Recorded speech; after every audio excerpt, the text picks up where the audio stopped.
ini dalam kesempatan ini juga nanti saya akan minta, kesempatan pertama ini saya akan minta anggota saya untuk bisa survei ke Polinema ke Polinema untuk kira-kira Customs goes to kampus.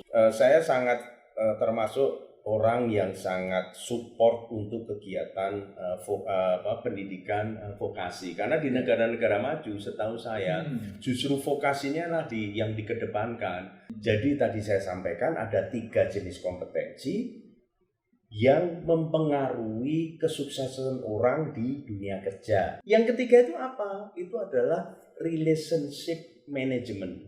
Bagaimana kemampuan, kompetensi untuk mengelola hubungan dengan orang lain.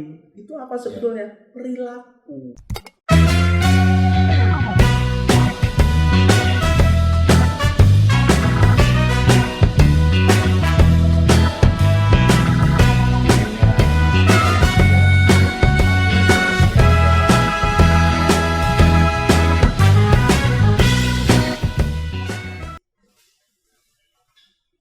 Izin Pak Kakanwil, saya lepas masker. Saya juga lepas kalau begitu.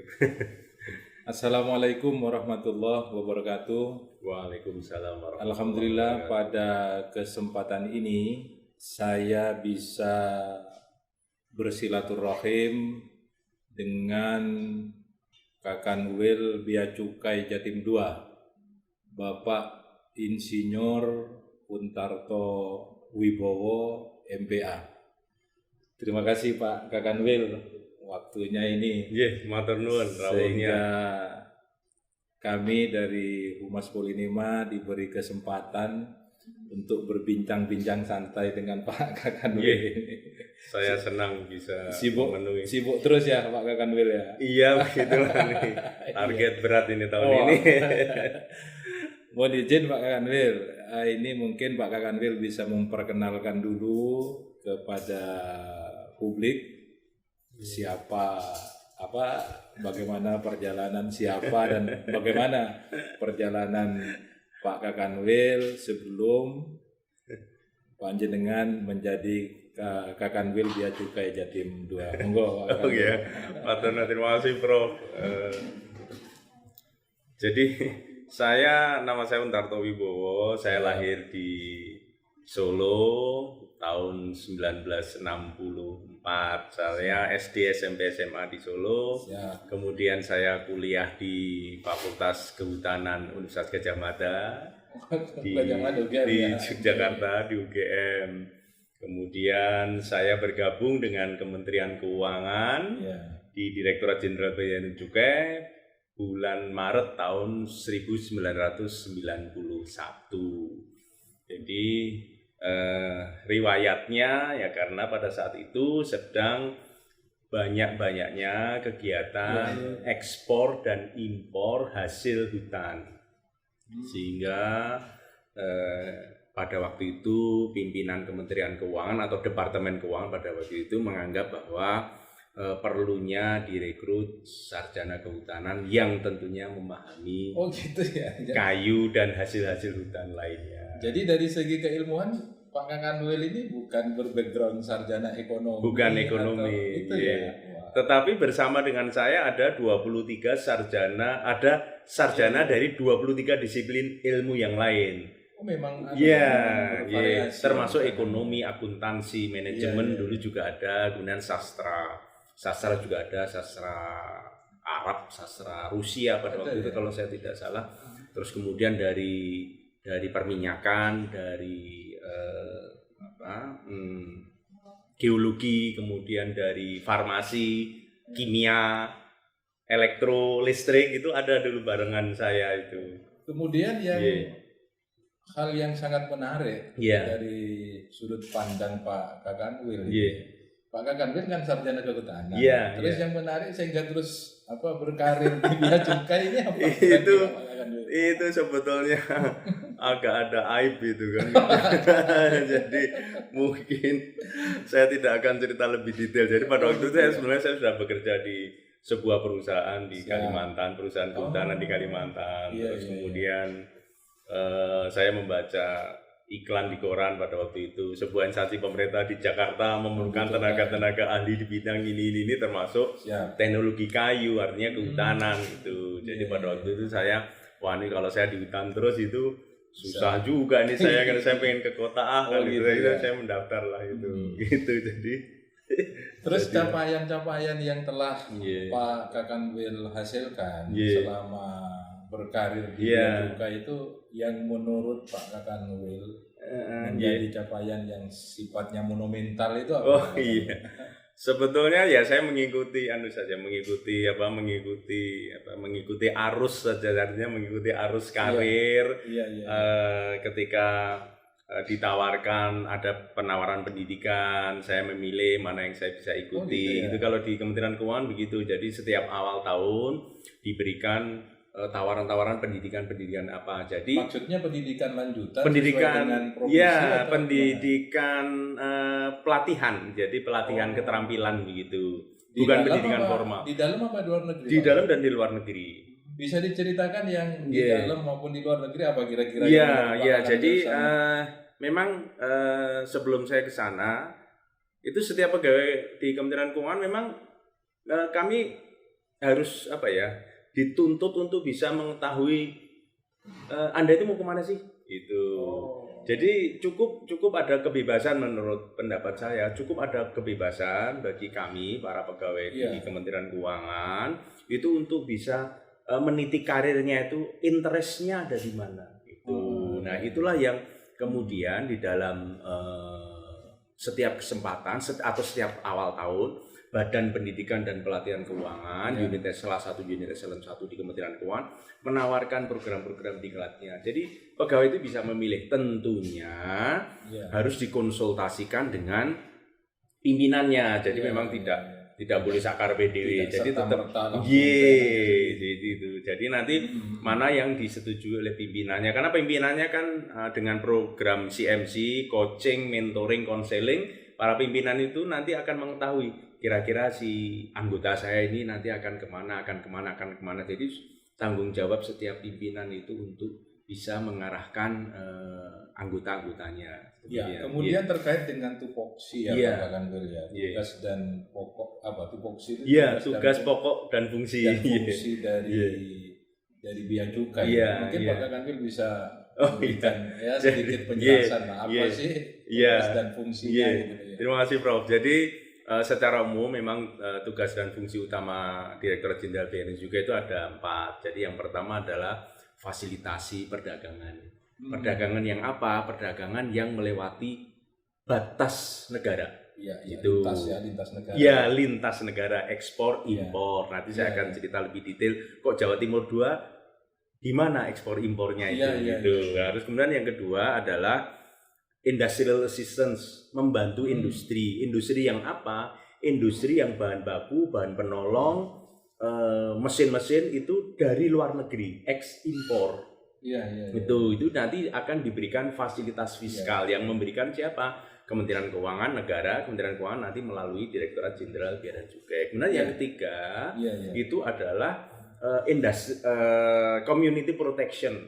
Jadi perlindungan masyarakat. Perlindungan masyarakat dari apa? Dari keluar masuknya ekspor impor bahan atau barang-barang yang dilarang dibatasi. Yang paling umum kita kenal adalah narkoba. Jadi narkoba yang ekspor itu ada pengawasan dari Direktorat Jenderal Bea dan Cukai. Kemudian yang keempat adalah, nah ini yang menjadi target berat saya yang tadi saya sampaikan di awal. Jadi revenue collection. Jadi kami bertugas untuk mengumpulkan uang bagi negara. Target kami tahun ini adalah 47 triliun. 47 triliun satu tahun. 98% diantaranya diperoleh dari cukai hasil tembakau. Gitu. Berarti kalau boleh saya mengatakan hampir sama dengan Direktorat Jenderal Pajak juga ya Pak? Iya. Kami selain di dalam prakteknya, selain kami memungut bea masuk cukai, di situ ada juga ikutan PPN impor, PPN hasil tembakau gitu. Kemudian kan gini Pak Kakanwil di Indonesia kita dalam skop yang lebih kecil katakanlah Jawa Timur ini Jawa Timur ini kan termasuk salah satu wilayah yang sumber daya manusia dan sumber daya alamnya ini kan cukup banyak. Kan? Kira-kira apa Pak Kakanwil sinergi yang telah dilakukan oleh Bea Cukai Jatim 2 ini, terutama kaitannya dengan UMKM yang ada di wilayah Jawa Timur ini? Jadi salah satu tugas Direktorat Jenderal Bea dan Cukai seperti tadi sudah saya sampaikan adalah membantu industri. Nah, di dalamnya di situ adalah UMKM. Jadi UMKM yang menggunakan bahan baku, bahan penolong, mungkin mesin-mesin, ekspor. Kami memiliki program namanya KITE IKM. KITE itu singkatan dari kemudahan impor tujuan ekspor untuk industri kecil dan menengah. Artinya untuk segala lapisan masyarakat bisa bersinergi dengan Jadi nanti tapi memang dalam tanda kutip challenge-nya itu adalah seluruhnya 100% produknya harus diekspor. Nah, seluruh produknya harus diekspor. Nah, nanti kami akan memberikan pembinaan kepada mereka. Jadi bahan baku itu harusnya kan dia kena bea masuk, kena pajak-pajak, terus kemudian kena ketentuan lartas namanya larangan dan pembatasan.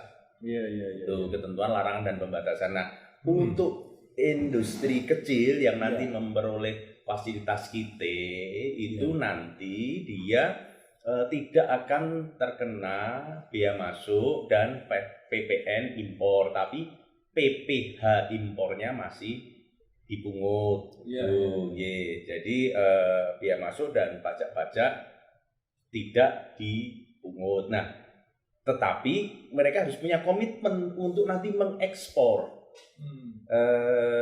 bahan baku, bahan penolong yang diolah itu tadi, nanti diekspor, nanti kemudian kami hitung apa ya, semacam konversinya itu berapa banyak sih yang dimanfaatkan untuk ekspor, untuk diolah untuk kemudian diekspor. Dalam hal ini mungkin sudah ada nggak keterlibatan dunia perguruan tinggi, utamanya di bidang riset atau di bidang yang lain lah, kaitannya dengan yang Pak Kakanwil sampaikan barusan ini? Kalau untuk perguruan tinggi kami ada skema tersendiri. Jadi perguruan tinggi yang akan mengimpor sesuatu, baik itu buku ilmu pengetahuan, mungkin peralatan laboratorium, kemudian peralatan untuk riset, itu nanti bisa menghubungi Bea Cukai untuk nanti kami bisa berikan arahan untuk mereka nanti akan mendapatkan fasilitas fiskal. Jadi tidak dipungut bea masuk dan pajak-pajak gitu. Nah, ini yang tentunya di dalam kesempatan yang sangat baik ini mengajak untuk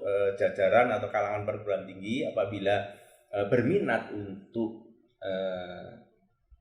melakukan kegiatan importasi untuk keperluan perguruan tinggi itu, jadi bukan untuk kepentingan pribadi, untuk keperluan lembaga itu nanti bisa berkonsultasi dengan kami. Jadi nanti prinsipnya itu harus atas nama lembaga.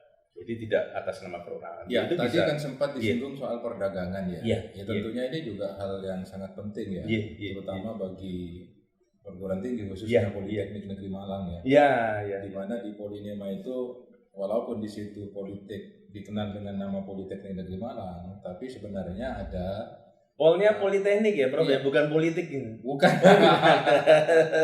Politeknik. Politeknik. Polnya politeknik. Bukan politik. Jadi kebetulan kan ada 2 program studi administrasi niaga dan akuntansi. Ini kira-kira apa Pak Kakanwil yang bisa disinergikan dengan 2 program studi atau mungkin prodi-prodi yang lain, kan juga ada prodi teknik informatika, sipil dan lain-lain. Saya kira ini menurut kami ini satu potensi ya Prof ya, potensi untuk nanti kerjasama ke depan. Tentunya yang pertama melalui kegiatan magang atau praktek kerja lapangan. Polinema artinya juga welcome kami sangat welcome Kemudian tentunya nanti kami bisa mengarahkan tidak hanya di tempat kami saja, artinya tidak hanya di Malang, tidak hanya di Jawa Timur. tapi bisa kemana-mana. Misalkan adik-adik atau anak-anak yang dari prodi teknik kimia, kami kan punya balai penelitian, balai pengujian dan identifikasi barang. Jadi kami punya laboratorium. Yang teknik kimia bisa ke sana. Bisa ke situ ya, karena kami kan ada dulu juga menerima sarjana-sarjana teknik kimia. Ya. Kami memiliki paling tidak ada 3 laboratorium pengujian dan identifikasi barang. Jadi karena Bea Cukai itu harus mengawasi semua barang yang diperdagang di seluruh dunia, sehingga kami memiliki laboratorium untuk melakukan identifikasi barang. Berarti juga memungkinkan alumni teknik kimia kan gitu ya? Bisa kerja juga di Bea Cukai. Iya, termasuk di adik-adik anak-anak dari program diploma teknik kimia bisa kami bantu untuk kami arahkan ke balai atau di laboratorium kami. Itu lingkupnya memang lingkup di Bea Cukai. Di Bea Cukai ya, yang terdekat di Surabaya. Artinya bukan mitra atau apa, bukan memang itu memang itu struktural, lembaga struktural di dalam Direktorat Jenderal. Kalau kaitan riset Pak Kakan, sudah ada nggak perguruan tinggi misalnya berkaitan dengan kimia itu tadi yang sudah bekerja? Sudah cukup banyak, cukup banyak, seperti kami dengan UGM dan dengan IPB. Karena saya dari kehutanan dulu pada waktu saya kepala kantor wilayah Bea Cukai Jakarta, saya membawai laboratorium dan di situ ada anggota-anggota kami yang dia mendapatkan tugas untuk melakukan penelitian, pengujian terhadap barang-barang produk kayu dan produk hasil hutan lainnya. Nah, kami kerjasama dengan Fakultas Kehutanan IPB dan Fakultas Kehutanan UGM. Berarti kalau yang kimia itu tadi bisa. Nah, yang kimia nanti bisa dengan Politeknik di Malang. Kami juga sudah menjalin kerjasama dengan beberapa fakultas farmasi, fakultas teknik, jurusan teknik kimia atau program studi teknik kimia juga sudah kami lakukan kerjasama. Jadi tentunya kami sangat welcome apabila nanti dari Polinema nanti for the futures nanti kita bisa lakukan. Tapi mungkin sebaiknya mungkin bisa nengok-nengok saja dulu di website kami gitu. Di website kami nengok-nengok, kalau perlu nanti saya bantu untuk nanti bisa berkunjung secara fisik, tapi tentunya melihat situasinya ya. Mudah-mudahan ini situasi pandemi. Ini hal menarik. Iya, ini silakan nanti saya bisa program studi di. Artinya tidak hanya terbatas di bidang rekayasa, misalnya kimia, kemudian administrasi niaga, akuntansi, tapi memungkinkan untuk beberapa program. Iya, untuk beberapa program yang lain. Nah, mungkin seperti teknik, saya tidak tahu apa, teknik elektro, teknik listrik, mungkin kami kan punya pangkalan sarana operasi yang mengoperasikan kapal-kapal patroli. Nah, kapal-kapal patroli kan di situ tentunya banyak peralatan listrik, peralatan elektronik yang ada di situ, bisa saja nanti. Alhamdulillah ada di Polinema Pak Kakan. Ada ya? Jadi jurusan teknik listrik dan itu ada. Iya, teknik listrik, teknik elektro saya kira kami sangat welcome juga. Gitu ya. Bahkan yang terakhir ini saya dengar juga ada ini pertambangan dan perawatan ini pesawat udara gitu. Gitu. Jadi kalau ini membuka wawasan kita. Saya kira cukup luas kok. Nanti tentunya di dalam kesempatan lain silakan saja nanti adik-adik mahasiswa bisa datang ke sini, mungkin kan juga dosen atau dosen atau saya lah, nanti kami yang berkunjung ke sana. Kami punya program namanya Customs Goes to Campus. Jadi kami ada program Customs Go to Campus. Jadi nanti tentunya ini dalam kesempatan ini juga nanti saya akan minta, kesempatan pertama ini saya akan minta anggota saya untuk bisa survei ke Polinema ke Polinema untuk kira-kira Customs Goes to Campus. Mungkin kami bisa ajak, karena kami punya anggota yang kakinya 4, Prof. Gitu ya. K9, jadi anjing pelacak narkotika. Kami juga ada anjing pelacak narkotika. Stasiun terdekat adalah di Juanda. Bisa saja, ada sih yang di Jakarta tuh kan. Jadi mereka dimutasi juga itu anjing itu. Oh gitu ya. Iya, jadi anjing itu pelacak yang itu. saya dengar itu yang secara khusus itu memang dilatih untuk itu. Iya, dilatih untuk melacak narkotika, tembakau. Sekarang ini kami sedang melatih untuk pembawaan uang tunai gitu. Jadi bukan hanya kita saja yang sangat sensitif dengan uang tunai itu kan, nanti anjing pelacak itu bisa juga mengendus uang tunai karena uang tunai itu traffickingnya keluar masuk negara itu kan diawasi. Iya. Kemudian bicara tentang polinema ya Pak. Iya. Pak Kakanwil ini kelihatan kok sudah agak familiar ya dengan polinema. Iya. Apa mungkin sudah ada yang kerja di sini? Iya, jadi kebetulan ada seorang pegawai baru di sini, kami menyebutnya PPNPN ya. Iya. Jadi pegawai pemerintah non pegawai negeri. Alumni polinema. Alumni polinema dari Teknik Informatika. Jadi sudah beberapa bulan ini yang bersangkutan bergabung dengan kami di Jatim 2 ini, dan sejauh ini sih oke, dan saya sangat terkesan dengan attitude dan perilaku yang bersangkutan itu. Saya juga ini Prof, saya itu sebetulnya pekerjaan mengajar, hobinya biar juga. Iya, jadi saya itu aslinya guru. Aslinya dosen, cuma saya hobinya aja Kakanwil biar juga. Jadi di setiap tempat saya bertugas itu saya mengajar. Jadi, bisa disebutkan di mana? Tentunya di STAN ya, di STAN saya sering diminta untuk mengajar. Kemudian di BPPK, Badan Pendidikan dan yang Pak Pelatihan. Kalau di STAN saya mengajar manajemen risiko. Iya, manajemen risiko. Terus di BPPK, Badan Pendidikan Pelatihan Keuangan, saya biasanya memang karena sudah saya pejabat, posisinya saya pejabat tinggi Pratama gitu. Jadi biasanya saya hanya memberikan sharing session.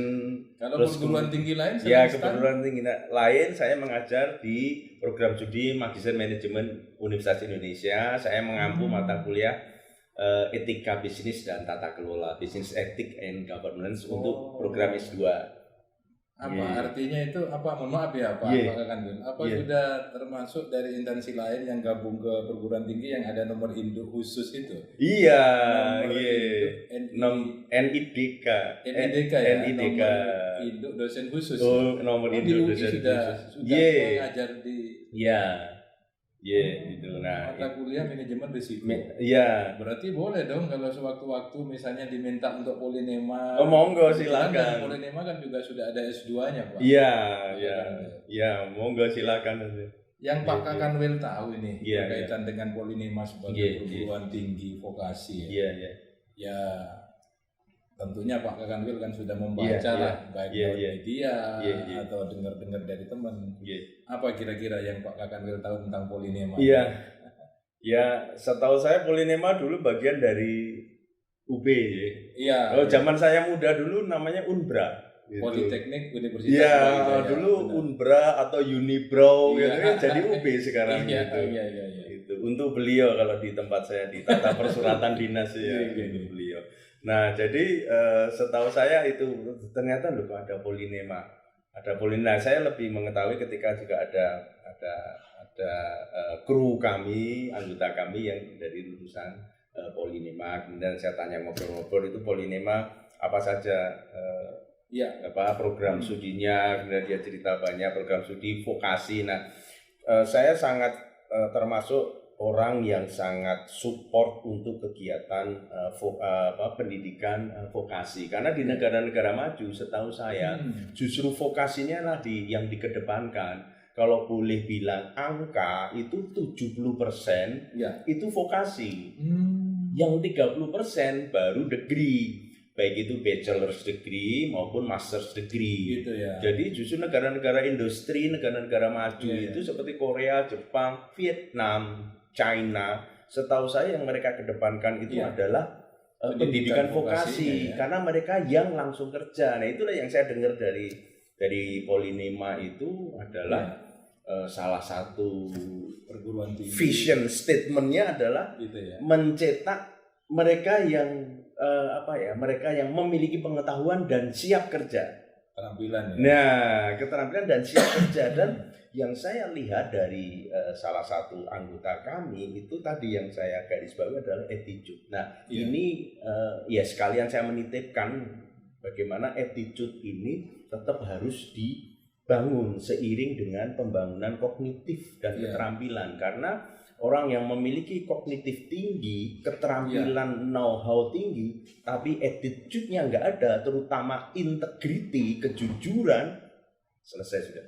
Ya, artinya tentunya ada pesan moral ya ini. Iya, itu Pak Kakanwil sampaikan kepada masyarakat setelah tahu alumni Polinema yang bekerja di Bea Cukai. Pesan moral apa kira-kira Pak Kakanwil yang bisa disampaikan? Jadi saya mengajak masyarakat untuk bisa melihat kepada pendidikan vokasi, jenjang pendidikan vokasi, khususnya di Polinema, Politeknik Negeri Malang ini. Sepengetahuan saya memang Polinema menyiapkan tidak hanya kognitif, keterampilan, tetapi juga attitude kerja, sikap kerja yang baik. Dan saya dalam kesempatan ini tentunya sudah melihat sendiri bagaimana kru saya, anggota saya yang lulusan Polinema ini bekerja. Saya sangat confident, saya sangat yakin bahwa Polinema merupakan salah satu alternatif yang terbaik untuk para putra-putri Indonesia untuk melanjutkan pendidikannya. Ya, demikian Prof. Ya, tadi Pak Kakanwil sempat menyinggung juga ya berkaitan dengan keberadaan perguruan tinggi yang ada di luar negeri. Iya. Pak Kakanwil juga nyinggung bahwa mayoritas lebih mengarah pada pendidikan vokasi. Ada nggak kira-kira pengalaman Pak Kakanwil? Tadi Pak Kakanwil kan juga mengatakan bahwa hobi juga mengajar. Iya. Pernah mungkin Pak Kakanwil mengajar di salah satu atau di beberapa perguruan tinggi di luar negeri, Pak Kakanwil? Iya, saya adalah salah satu WCO accredited expert untuk capacity building dan integrity. Di dalam beberapa kali kesempatan memang saya diundang untuk sharing session lah, sebenarnya tidak mengampu satu mata kuliah yang panjang ya. Sharing session itu pada pegawai bea cukai di negara lain yang tentunya mereka juga adalah lulusan dari perguruan tinggi setempat, termasuk di dalamnya perguruan tinggi vokasi. Nah, yang saya perhatikan di situ, terutama di sekolah-sekolah yang di Asia itu mereka sangat memperhatikan attitude, sangat memperhatikan perilaku, bagaimana perilaku mahasiswa itu terhadap dosen di selama pelajaran maupun di luar pelajaran. Jadi saya melihat ketika saya berada di kelas, oke lah di dalam kelas, karena kebetulan kalau bea cukai itu semuanya berseragam, jadi sepertinya semi militer gitu. Semi militer, sehingga dengan berseragam tentunya sikapnya juga akan membentuk atau akan terbentuk atau akan dibentuk ya bagaimana layaknya menjadi daya kontrol. Seragam. Tetapi ketika berada di luar kelas, karena saya beberapa kali kesempatan seperti di Customs Academy, di Akademi Bea Cukai di Guangzhou, itu saya kan tinggal di asrama dosen. Ketika saya pergi ke koperasinya mereka, jadi ke kantinnya mereka, begitu saya datang, padahal saya datang dengan pakaian biasa, waktu itu saya mau ke masjid, saya pakai baju koko, pakai kopiah itu. Begitu saya masuk, mereka sedang makan, itu mereka berhenti makan, kemudian mengucapkan salam, salah satu kemudian berdiri mengucapkan salam kepada saya. Itu sebegitunya. Jadi saya ingat zaman kecil dulu, ketika Pak Guru, Bu Guru memasuki, kita berdiri. Memasuki halaman sekolah, kita berdiri berebut apa? Mengambil sepedanya, mengambil tasnya untuk kita bawa ke tempat parkir sepeda kita. Nah, itu attitude seperti itu di negara-negara maju itu di tahun 2020, 2021 itu mereka masih terapkan itu. Bisa disebutkan Pak Kakanwil, negara mana saja yang sudah Pak Kakanwil singgahi untuk bersinergi tentang ilmu apa? Kepabianan negara mana saja Pak? Ya terutama memang di negara-negara Asia ya. Saya di Korea, di Jepang, di China, kemudian Vietnam, Kamboja, seluruh negara ASEAN, 10 negara ASEAN. Kemudian kalau di Eropa, di Brussels, kemudian sekitar itu Inggris, Belgium, gitu ya. Luar biasa Pak Kakanwil pengalamannya ini. Ini perlu apa ya? Perlu diberikan juga ke Polinema ini tambahan. Monggo silakan ya. Artinya sewaktu-waktu Polinema membutuhkan Pak Kakanwil, atau bahkan ada program. Iya, program Customs Goes to Campus. Ya, nanti saya pastikan bahwa insya Allah nanti kesempatan pertama kita bisa lanjutkan itu nanti kegiatan Customs Goes to Campus. Kemudian begini Pak Kakanwil, ada kira-kira pesan khusus dari Pak Kakanwil kepada calon mahasiswa atau adik-adik mahasiswa ini loh yang mau masuk ke perguruan tinggi, karena mereka itu kan selalu gamang ya. Ketika dia akan memilih satu jurusan, khawatir nanti setelah lulus tidak bekerja di jurusan, tidak bekerja sesuai dengan jurusan yang mereka pilih. Ini kan bukti nyata ya Pak Kakanwil. S1 kehutanan. Kemudian tadi S2 tempat di Amerika ya? Iya, S2 di Amerika, Public Finance. MPA ya? Tapi kemudian Pak Kakanwil akhirnya bisa berkarir di Bea Cukai. Ini kan ada hikmah yang perlu diceritakan ke adik-adik kita ini, bahwa tidak selamanya program studi yang kita ambil di perguruan tinggi kemudian juga kita bekerja sesuai dengan program studi yang ada. Artinya suatu saat lembaga apapun membutuhkan kan harus siap. Nah ini Pak Kakanwil perlu cerita pada adik-adik kita ini. Terima kasih Prof. Jadi untuk adik-adik yang masih SMA, yang sekarang mungkin kelas 11, kelas 12 ya. Demikian juga untuk mereka yang sudah kemudian masuk di semester awal, tahun-tahun awal di perguruan tinggi. Yang penting itu adalah tadi saya sampaikan attitude perilaku ya. Kalau saya boleh cerita agak panjang bahwa ada 3 kompetensi yang diperlukan di dunia kerja yang mempengaruhi kesuksesan di dunia kerja. Yang pertama itu adalah kompetensi kognitif. Kompetensi kognitif itu berapa dipakai? 20%. Hanya 20%. Kemudian yang kompetensi yang kedua adalah kompetensi working, kompetensi keterampilan. Bagaimana memanifestasikan, mewujudkan kognitif tadi di dalam keterampilan kerja. Itu berapa? 30%. Jadi tadi saya sampaikan ada 3 jenis kompetensi yang mempengaruhi kesuksesan orang di dunia kerja. Kompetensi pertama kognitif 20%, kompetensi kedua kompetensi working 30%. Dan ada satu kompetensi berarti yang 50%. Sementara yang 2 tadi kan 50%. Ada satu 50%. Yang 50% yang ketiga itu apa? Itu adalah relationship management. Bagaimana kemampuan, kompetensi untuk mengelola hubungan dengan orang lain. Itu apa sebetulnya? Perilaku itu. Bukan berarti kok kalau begitu bodoh nggak apa-apa, yang penting kita ramah, kita bisa ngobrol dengan orang, bukan begitu. Tentunya kan ada batas-batas tertentu, syarat dan ketentuan syarat dan ketentuan berlaku. Tapi saya yakin kalau kita sudah bisa masuk SMA, kita bisa lulus SMA, kita bisa masuk perguruan tinggi apapun, apalagi Polinema, tentunya sudah memiliki derajat kognitif yang cukup memadai. Keterampilan sudah pasti. Tetapi yang ketiga inilah yang bahaya. Apa? Memanage hubungan. Jangan sampai kemudian kita pinter tapi minderi. Pinter tapi keminter. Iya. Pinter tapi sok pinter gitu. Yang bahaya yang pertama tadi pinter terus minteri. Itu. Iya. Banyak ya. Gitu. Iya gitu, pinter terus minteri. Gitu. Kalau saya bercandanya di sini kalau bea cukai nggak bisa dibohongi kan, buaya kok dikadalin gitu kan. Buaya nggak bisa dikadalin kan. Buaya harus dinagain baru bisa.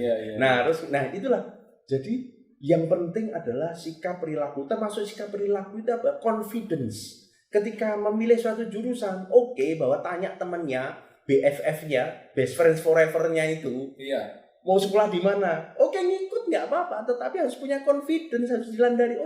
Aku ikut best friends-ku deh. Itu.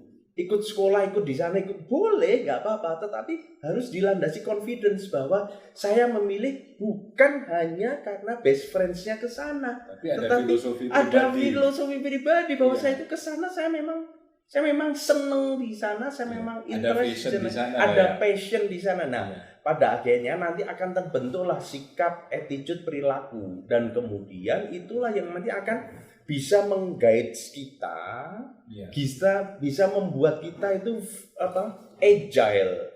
Jadi cukup pejal untuk kita bisa menyesuaikan dengan kebutuhan, menyesuaikan dengan kebutuhan yang ada, sehingga kita cukup pejal, cukup fleksibel gitu kan, untuk kita bisa menyesuaikan. Saya kira tidak akan lari terlalu jauh gitu kan. Artinya program studi apapun tidak perlu berkecil hati. Iya, tidak perlu berkecil Teknik hati. kimia bisa di bea cukai. Iya. Akuntansi bisa di bea cukai. Teknik listrik bisa di bea cukai. Teknik elektro bisa di bea cukai. Kehutanan bisa di bea cukai. Bisa jadi presiden.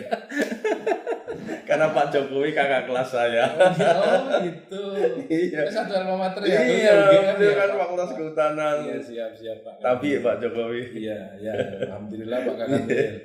Baik, inilah bincang-bincang santai dengan Bapak Insinyur Untarto Wibowo MPA, Kakanwil Bea Cukai Jatim 2. Tentunya ada beberapa hal yang dapat kita ambil hikmahnya dari pembicaraan dengan beliau. Salah satunya adalah 3 hal prinsip atau 3 hal mendasar yang harus dimiliki oleh mahasiswa agar kelak nanti setelah lulus dari dunia perguruan tinggi, khususnya mahasiswa Polinema itu bisa punya daya saing dengan beberapa perguruan tinggi, alumni perguruan tinggi yang lain. Sekali lagi saya berterima kasih Pak Kakanwil. Mohon izin Prof, ini untuk menyambung silaturahim kita. Saya ada majalah Warta Bea Cukai. Ini saya pilihkan beberapa topik utama yang kira-kira nanti bisa menarik perhatian adik-adik Polinema. Dan insya Allah nanti apabila berkenan nanti bisa saya susulkan dengan senang hati Pak Kakanwil. Tema-tema yang lain. Mudah-mudahan ini bisa dimanfaatkan. Terima kasih banyak ini. Mudah-mudahan bisa bermanfaat. Amin Pak Kakanwil. Terima kasih banyak lagi insyaallah. Terima kasih. Assalamualaikum warahmatullahi wabarakatuh. Waalaikumsalam.